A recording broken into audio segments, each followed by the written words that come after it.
Hey everyone! Welcome to your tutorial on using Chatter, the hub for all things communication in Volunteer Village. To navigate to Chatter, select My Chatter feed from your home page. This feed displays all the latest content from the groups and the people that you currently follow. If you'd like to join a new group, select Join a Chatter Group, also found on your home page. Here you can find a list of groups that you may be interested in joining.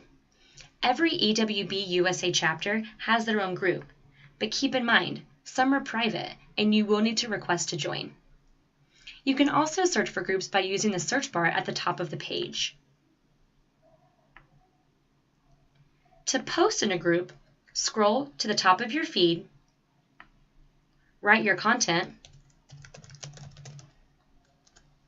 and use the toolbar to customize your message. Once you're ready, select Share.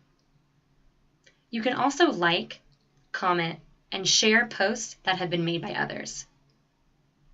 You can manage notifications to let Chatter know how often you'd like to be notified that a post has been made in your group.